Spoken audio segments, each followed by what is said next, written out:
Hello everybody, 6-Speed Dakota here, and today's project we're going to be replacing the wheel bearing in a 2009 Chrysler PT Cruiser. This is my girlfriend's grandparents' car. You know, I was under a little bit of a time crunch, so I got to voice over the whole thing. The reason I was under a time crunch was that you have to take the steering knuckle out and have the bearing pressed out. So we had somebody ready to press the bearing out, and I just had to give it to them, and they were only available at a certain time. So this video is going to cover removing the steering knuckle and then installing it after the wheel bearing's been pressed out. And if you want to press the bearing out yourself, unfortunately, I'm not your man to. I'm not the one to show you how to do this. I'm not very good at using a hydraulic press, and frankly, for the little money that you spend at, say, a Cal Tire or a shop like that, it's just more worth it to have them do it. But anyway, here we go. Let's get started. Okay, so let's talk about the way you find a bad wheel bearing on this particular vehicle. This works for most front-wheel drive vehicles without a limited slip differential or any kind of traction control. If it's got traction control, the car could go sailing off the jack, so you got to be very, very careful about this. It's not really safe, so do it at your own risk. I'm not condoning any of this. But what I do is I put my jack under the side that I think is bad. I raise the vehicle off the ground, just that one wheel. And then I will drive the vehicle, in this case because it's a front wheel drive and it's a front wheel bearing and I'm certain of it. I raise the vehicle up and I put it in drive, and I drive it at about 25 to 30k or maybe 10 to 15 miles an hour. Now, because you have an open differential, it spins the affected wheel, the wheel without traction, it'll spin at twice the speed. So if you accelerate too quickly, you could actually blow up the diff inside the transmission. But anyway, accelerate just a little bit, and a little bit, and a little bit more, but don't go too fast. And if you hear groaning, then that's the wheel that you need to replace the bearing on. If not, put back in park, shut it off, lift up the other side, and repeat the same process. Now, if you still don't have a groaning, chances are it's one of the rear wheel bearings, and those are a little bit more difficult to find. Anyway, very unsafe. I'll be straight up honest, but so I don't condone any of that, but that's just the way I do it. So be careful if you're going to do that. I'm not responsible for you guys getting hurt, so please be safe. Okay, so obviously our first step is we have to remove the wheel. On this particular vehicle, I believe the lug nuts are 3/4 of an inch, or 19 millimeters.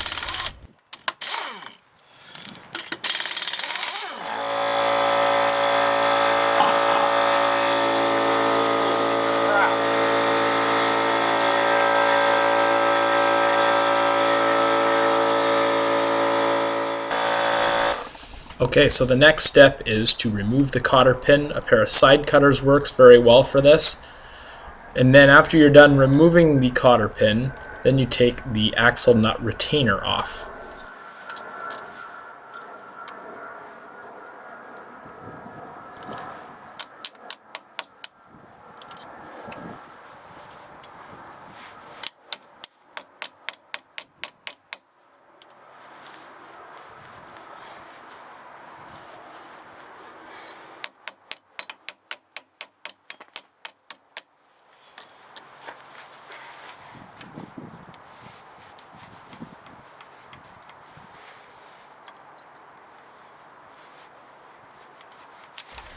Once you remove the retainer, there's also a Belleville spring in behind that you have to remove as well.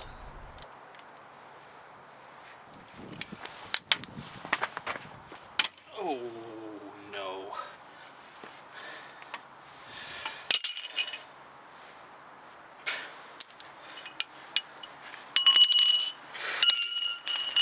Favorite breaker bar broken.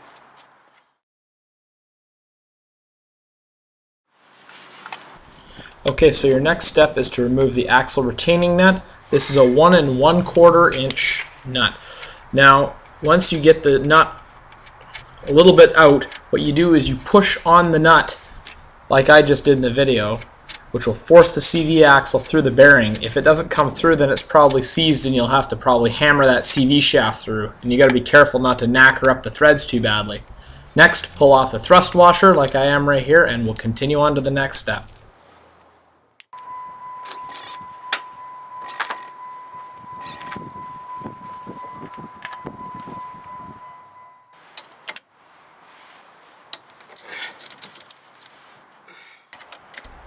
Next step, remove both caliper bolts. They are 12 millimeters. Be sure to loosen one and then loosen the other, and then remove them both so that the caliper doesn't swing when you try to remove them.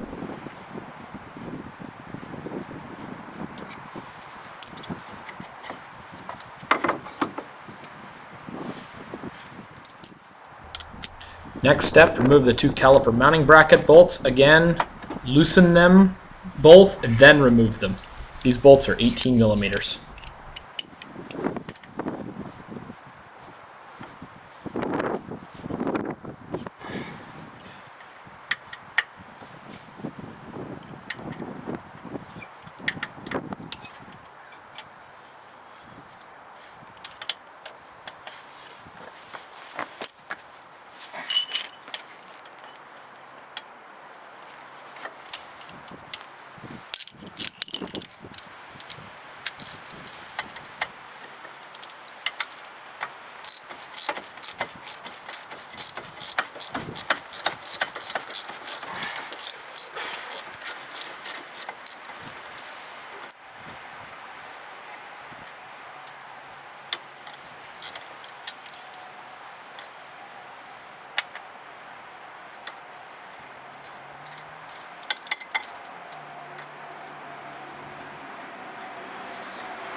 Once you have the caliper bolts removed, then remove the caliper mounting bracket.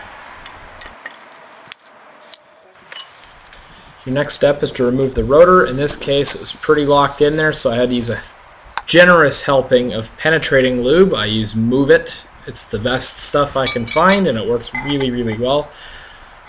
Sometimes it'll just slip off, but in this case I had to coax it a bit with a pry bar.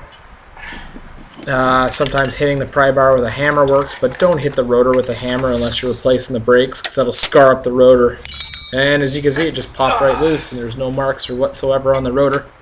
The brakes are worn out, and they're going to have to be replaced eventually. But as of right now, we need to save them.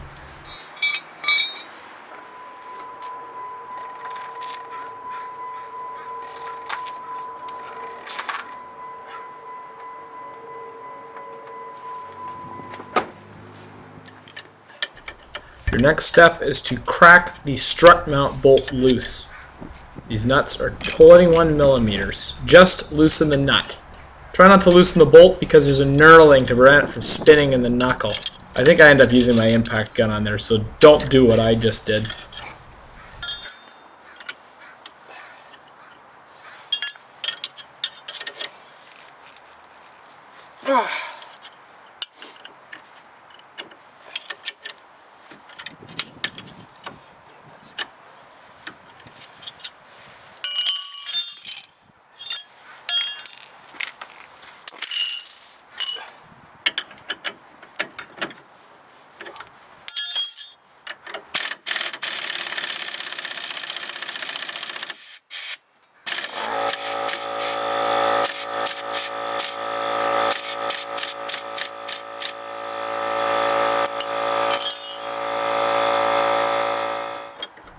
So your next step is to loosen the tie rod, and this nut is a 19 millimeter. Now, what you may find if you get really lucky is the stud might spin within the knuckle, so you're going to have to get a smaller wrench underneath to hold the actual stud. There's a little hex head on the stud so that you can hold it in place with another wrench. Problems, or are you getting it? Yeah, well, I got my socket stuck on the bolt, but other than that, I have no problems. Okay. Shouldn't that stuff not be seized up too bad? Wasn't it all apart when they changed the tie rod end? Probably not. This is the tie rod, and Yeah. it's not hard to get at. But no, it's not. That's not the problem. This is just tight to it. Everything's coming apart actually really well. Okay, good. Let's see, 3/4. So you're under control still. Okay. If you don't. There we go.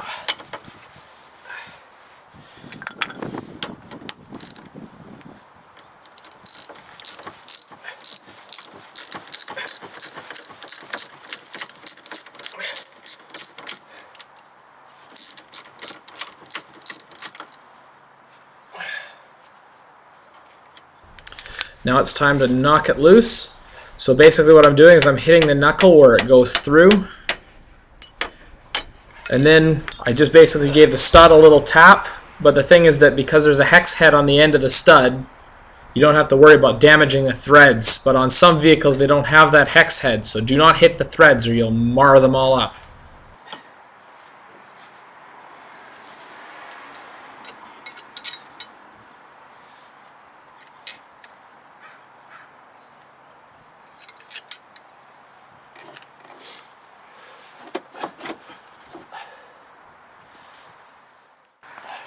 Okay, next step, remove the ball joint pinch bolt. The nut is a 19 millimeter and the bolt is a 15 millimeter. So start by loosening the nut until it's almost all the way, and then give the bolt a tap with the hammer to drive it through.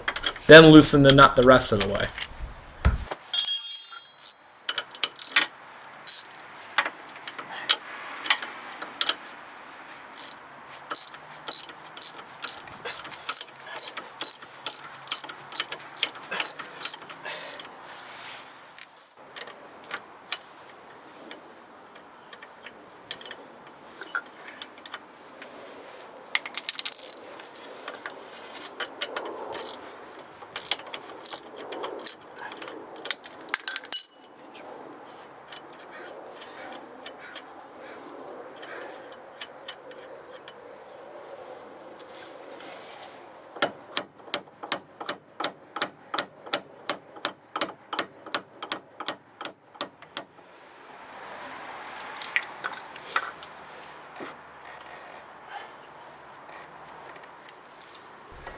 Use a drift punch to drive the bolt the rest of the way out.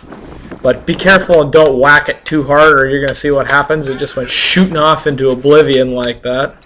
And then the punch is going to get stuck in the hole. Now that you've loosened the strut bolts almost all the way, hit the nut with a hammer until you drive the bolt past the knurling. Then you can take the nut off and remove the bolt. Now you may have to hammer the other bolt out with a drift punch a little bit because there's a bit of tension on it from the control arm bushings, pushing back up, holding the bolt in place.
So the next step is to use a pry bar to pry the knuckle away from the strut because it's kind of clamped in there.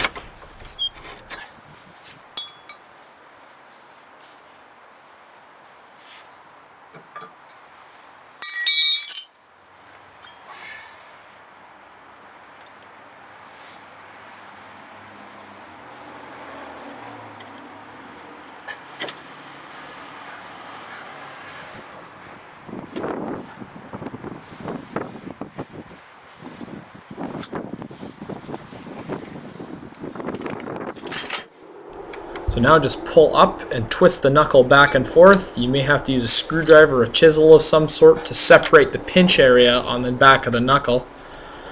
But otherwise, this should just come off fairly easily as you push the CV shaft through a little bit while you're kind of pulling up on it. It should all come off in one big assembly.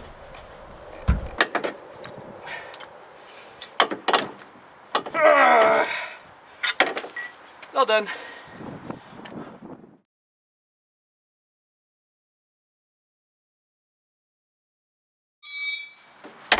Alright, so now that you got the new bearing in the knuckle, it's time to put the knuckle back onto the ball joint. This is a bit of a wrestling match, so be prepared for it. You have to put the knuckle down on the ball joint, and you have to put the CV shaft into the bearing kind of at the same time and push it back into the strut in one smooth motion. You may have to have somebody come with a pry bar and pry down on the lower control arm in order to overcome a little bit of that spring force, just so you can line the bolt holes back up again.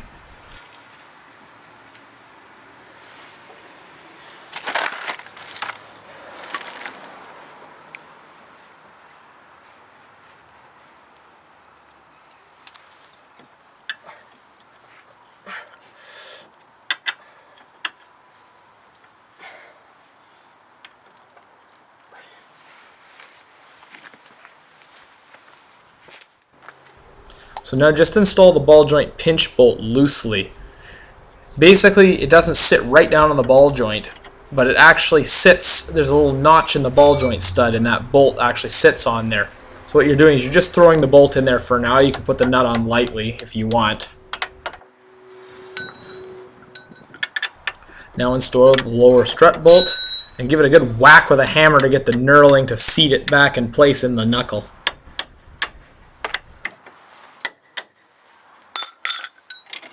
Okay, now for a bit of a balancing act, what you need to do is you need to push the knuckle back to align the hole for the upper strut bolt, and then you need to slide the bolt in with your other hand.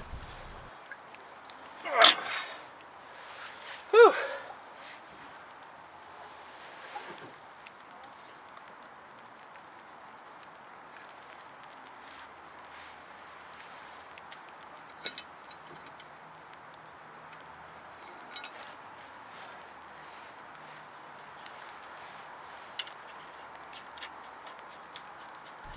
Again, give the bolt head a good smack with a hammer to set the knurling back in place again.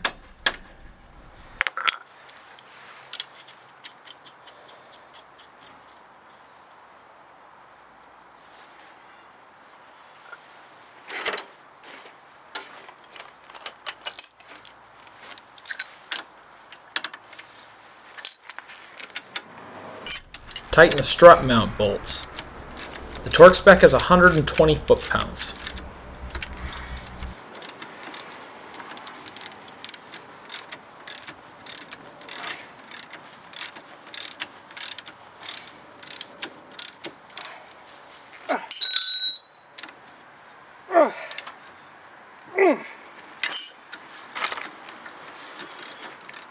Okay. Yeah, it's a little bit brutal to get in. Having problems? Yeah, I got it now. So the control arm kept wanting to come back up, and the spring needed to be compressed a bit. But that little hurdle aside, seems to be all good. There's a case in here, well, a half a case. Next, tighten the ball joint pinch bolt. The torque spec is 70 foot-pounds. Countertops and, you know, all kinds of shit like that. It's a multi-purpose cream. Take it for your mother, and there's a No. yeah, there's a couple liter jug here. It's called Pandandy. It's dishwashing detergent, but it's concentrate. So you water it down. And it's good stuff. Remember to use it all the time. I can't take that. Yeah, you can. No, I can't. Yes, you can. No, I can't. We have cases of it. Right. Next, install the tie rod. Make sure that that little shield thing is facing the right way. The torque spec is 40 foot-pounds.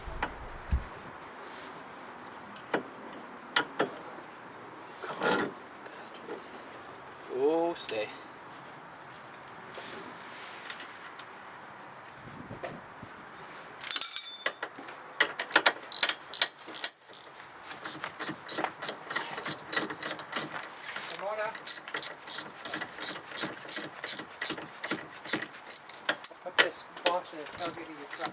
Thank you.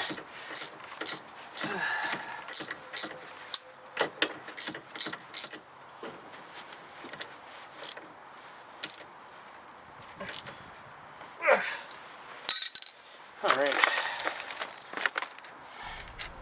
Next, install the thrust washer and the axle retaining nut.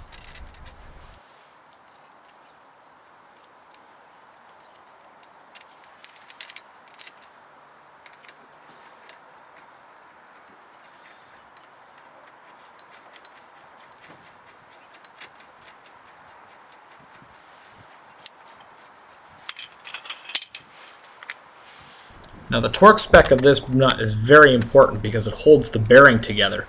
The torque spec is 180 foot-pounds.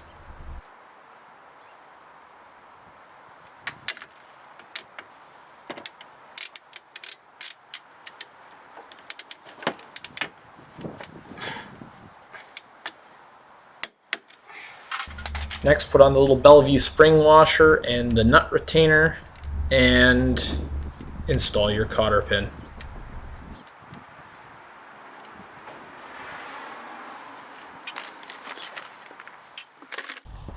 Now there are two styles of bending the cotter pin, and one way you can do it is you can bend it kind of almost in a smiley face fashion, so bend it to the sides, or you can orient the cotter pin so you can bend only the one side forward. I kind of like to bend it the two sides sideways. It just gives me extra insurance so I can sleep at night.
Next step, go ahead and install the rotor back on the hub again.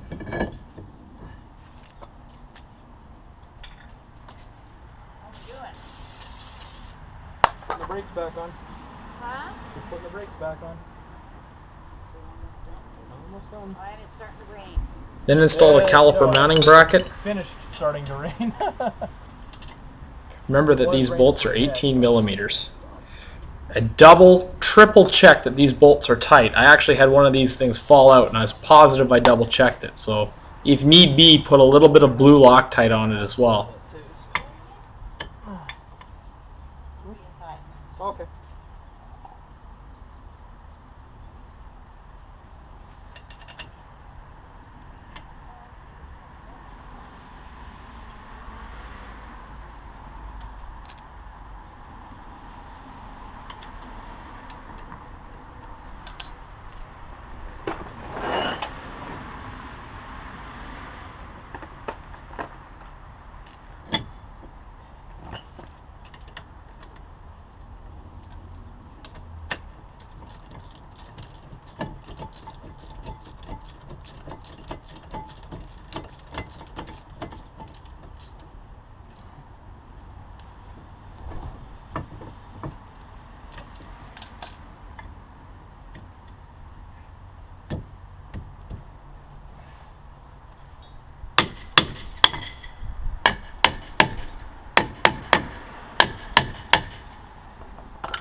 Now since the rotor wants to wobble about, I'm using two of the wheel nuts to hold the rotor against the hub to make installing the caliper a little bit easier.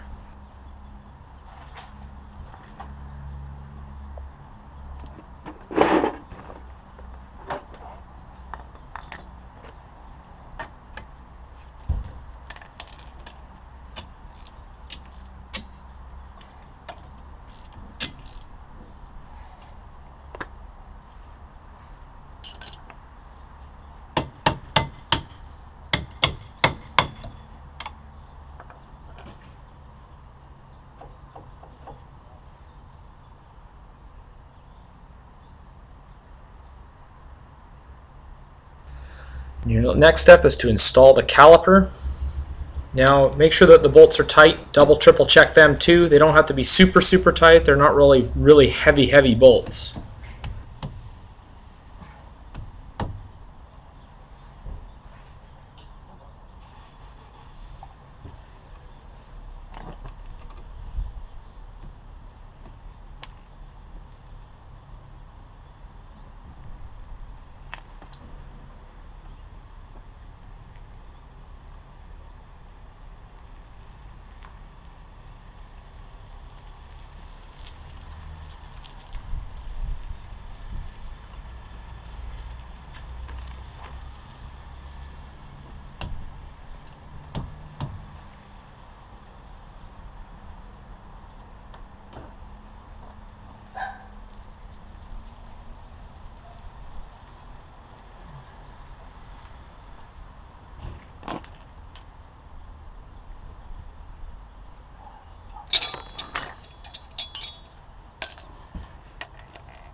Nope.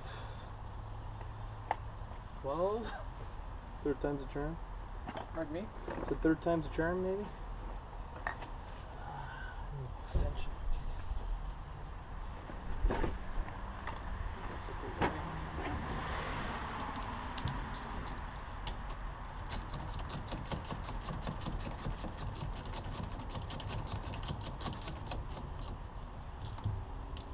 I've never had a remote anything, so as soon as I got the Dodge, I was like, oh yay, I got remote keyless entry.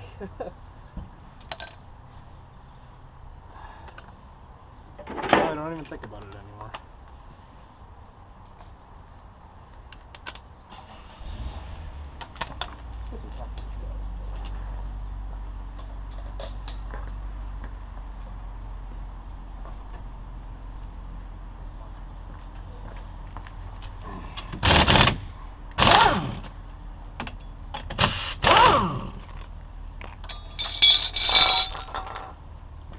Your last step is to reinstall the wheel.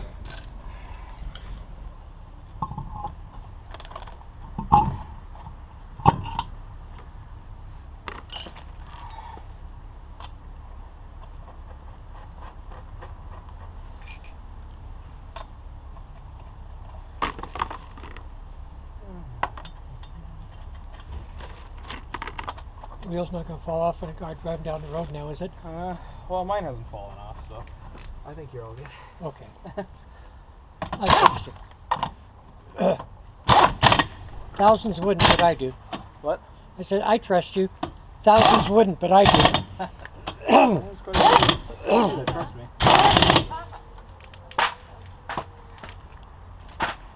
Where the hell did you get those?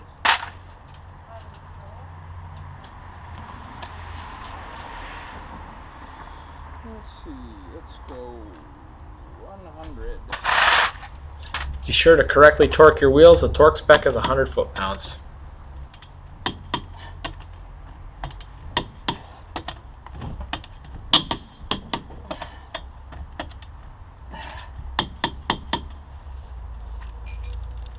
We should go for a test drive.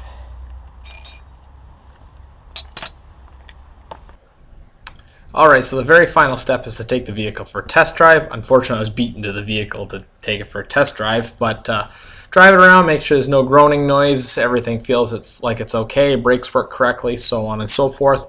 This has been going for probably 2 months now, and they're really happy with it, so I'm not gonna... Everything lives happily ever after. The only thing you have to do is, anybody can really do this, you just have to have a decent array of tools and enough mechanical inclination to actually do this. It's not too hard. Do make sure that you have a good torque wrench for that. It's very important. Yeah, that's about it. And you also have to take the knuckle to somebody to have it pressed out, the bearing pressed out, unless you have a hydraulic press to do it yourself. I'm not very good at that kind of thing, and I don't really like to do that kind of thing, so I just prefer to let somebody else do it. That's just my own honest opinion. But anyway, I hope you enjoyed this video. I hope you found it informative. And you can follow me on Facebook at facebook.com/6speeddakota, Twitter at 6speeddakota, Google plus 6speeddakota. And thank you for watching. I hope you learned something from this video. I really enjoyed making it for you guys. So take it easy, everybody.